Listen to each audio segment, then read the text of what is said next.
اللہ تعالیٰ نے اس دنیا کو امتحان کی جگہ بنایا ہے، اور ایک میں نے چھوٹی سی آیت پڑھی ہے جس میں اللہ نے ایک قانون ہمیں بتایا ہے کہ ہم تمہیں دونوں طرح کے حالات سے آزمائیں گے، اچھے حالات کے ساتھ بھی اور برے حالات کے ساتھ بھی۔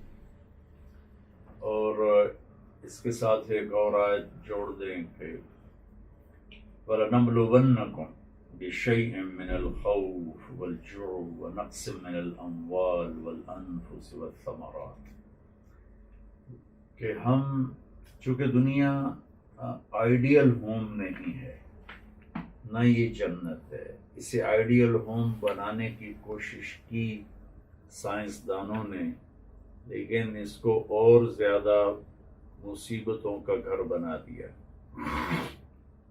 آئیڈیل ہوم جنت ہے، یہ امتحان کی جگہ ہے۔ تو اللہ تعالیٰ کہہ رہے ہیں کہ ہم ضرور تمہیں آزمائیں گے، خوف بھی آئے گا، مالی تنگی بھی آئے گی، صحت کی خرابی بھی آئے گی، اور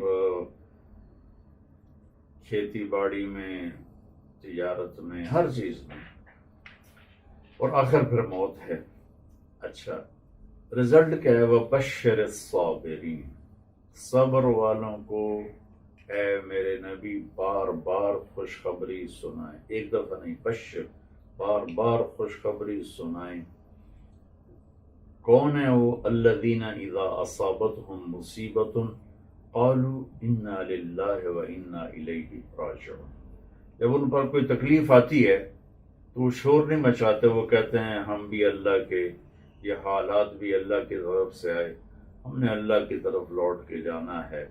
اولئک علیہم صلوات من ربہم ورحمہ واولئک هم المہتدون، یہی ہیں جن کے لیے اللہ کی طرف سے شاباش ہے اور رحمت ہے اور ہدایت ہے۔ اس وقت اللہ کی طرف سے ایک حال آیا ہے، وہ ایک عالمی سطح پر ایک وائرس پھیلا ہوا ہے، چونکہ ما شاء اللہ کان وما لم یشاء لم یکن، جو اللہ چاہتا ہے وہ ہوتا ہے، جو نہیں چاہتا وہ نہیں ہوتا۔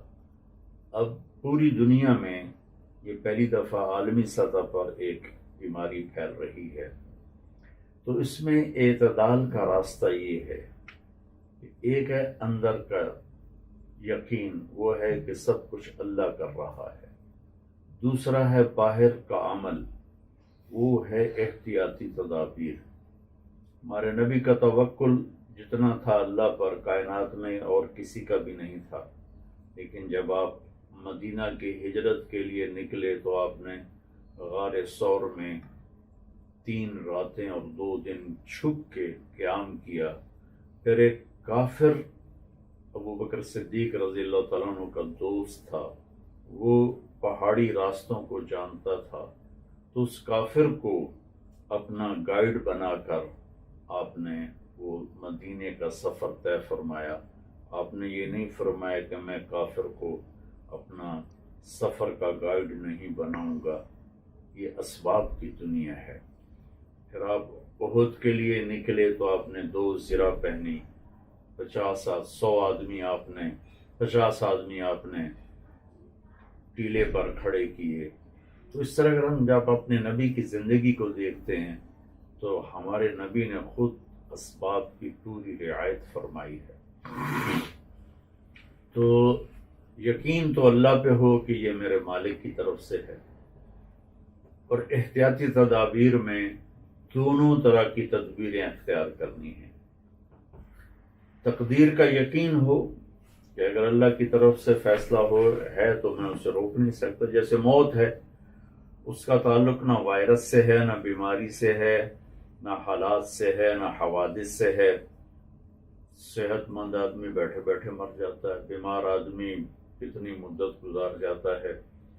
تو ہم ایک تو اپنے نبی کے سنت سے علاج کریں، جو میرے نبی نے فرمایا داؤ مرضاکم بالصدقہ، اپنے مریضوں کا علاج کرو صدقہ کے ساتھ۔ صبح نکلنے سے پہلے گھروں سے ہم صدقہ کر کے نکلیں، بکرے دینے کا نام صدقہ نہیں ہے. ہر آدمی اپنی اپنی حیثیت کے مطابق 1 روپیہ بھی دے سکتا ہے، تو وہ گھر سے نکلے تو کسی کو دے کر نکلے. 1 روپیہ نہیں ہے، 4 آنے ہیں، 8 آنے ہیں، 1000 ہے، 2000 ہے، صدقہ دے کر نکلے. داؤ مرضاکم بالصدقہ، اپنے مریضوں کا علاج کرو صدقہ کے ساتھ. پھر ایسے ہی ابو ہریرہ رضی اللہ عنہ کے پیٹ میں درد تھا، تو آپ نے کہا ابو ہریرہ کیا ہوا؟ کہ یا رسول اللہ پیٹ میں درد ہے. تو آپ نے قم فصل فإن فی الصلاۃ شفاء، تو آپ نے کہا اٹھو اور نماز پڑھو، نماز میں صحت ہے. تو اپنے بچاؤ کے لیے 2 نفل پڑھ لیں، 4 پڑھ لیں، 6 پڑھ لیں، 8 پڑھ لیں، 10 پڑھ لیں کہ یا اللہ تیرے سپرد اب صحت عطا فرما. یہ 2 کام تو ہو گئے ظاہری جو میرے نبی نے بتائے ہیں. تیسرا ہے اندر کا، وہ ہے سب سے اپنے دل کو صاف کریں. کسی کی نفرت، کسی سے بغض، کسی کا حسد، وہ سب اپنے دل کو صاف کر دیں. اور اپنی زبان سے جھوٹ اور گالی اور غیبت اس کو نکال دیں.